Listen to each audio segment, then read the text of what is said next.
Hey, I'm Greg from Alesis. Today we'll be walking through a few of the basic settings of the DM7X module. While the default settings are perfect for most users, you may want to optimize a few of the settings for your individual playing style. Let's begin by looking at the overall kit settings. To get there, you can choose the kit by pressing the kit button, and you can continue to press the kit button to scroll through the various settings. To change a setting, use the left and the right button to choose kits, change the volume of the kit, adjust the reverb on or off, and change the various EQ settings. Next, let's adjust the individual trigger settings. To do so, press the voice button, choose a trigger such as a snare, and then you can adjust the individual settings with the left and right button. The first setting you'll see is the volume setting, so you can turn the individual trigger up and down. If you press the voice button again, it goes to the next setting, like pan, where you can adjust between -8 and +8, left and right. Press the voice button again, you can adjust the pitch of the snare or the trigger.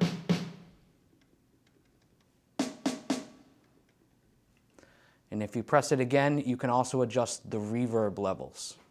One feature unique to the DM7X module is a setting called the pad song switch function. Again, you can get there by choosing the voice button, choosing the trigger, and then scrolling through the settings by pressing the voice button until you locate the P-S. And you can adjust that to on with the right button.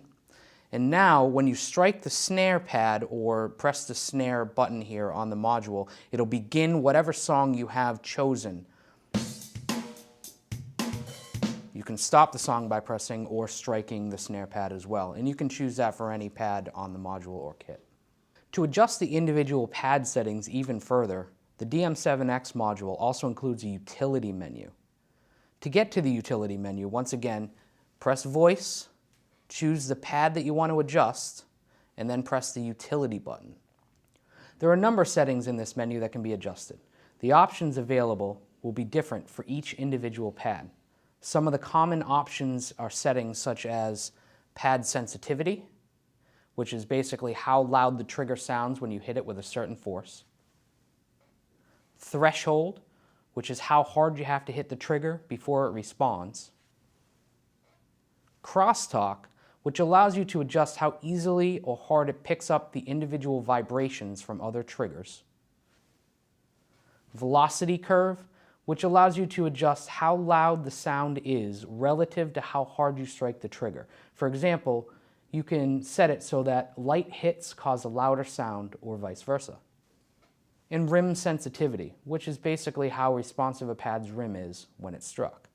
You can adjust each one of these individual settings with the left and the right buttons. Once you make all of the adjustments you want, be sure to save your changes. To do so, press the voice button to get back to the main page, then press the save button, choose a user kit between 25 and 40, and press the save button again. The DM7X module also allows you to record your session. To do so, first, make sure that the red light is lit above the song pattern button. If it's not, press and hold the page select button until it is. Once it is, press the record button to arm the DM7X module. You can toggle the metronome by pressing the click button. When you're ready, press start, stop, or strike a trigger to begin recording.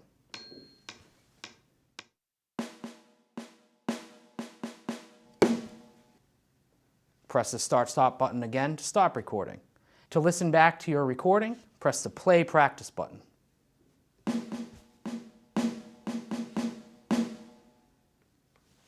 And that's it. As mentioned earlier, the module contains a number of songs and beats.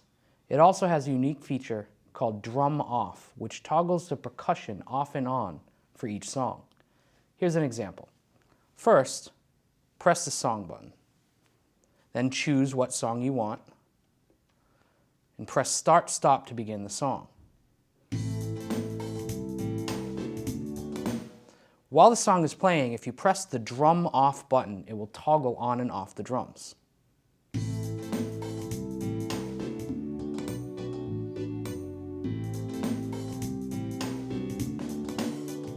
so you can practice playing your own percussion to the song that's playing. The DM7X module also has the ability to send and receive MIDI information, so it can be triggered by or trigger your favorite computer program or external sound module. Just connect the DM7X to your computer or sound module with a USB cable or 5-pin DIN MIDI cable, and then press the utility button until the screen shows LOC. That stands for local. With the local function set to on, you will trigger the internal module sounds. Use the left and right buttons to change the setting to off. Now the module will send MIDI information straight to your computer or your external sound module. I'm Greg from Alesis. Hope you enjoyed today's video. See you next time.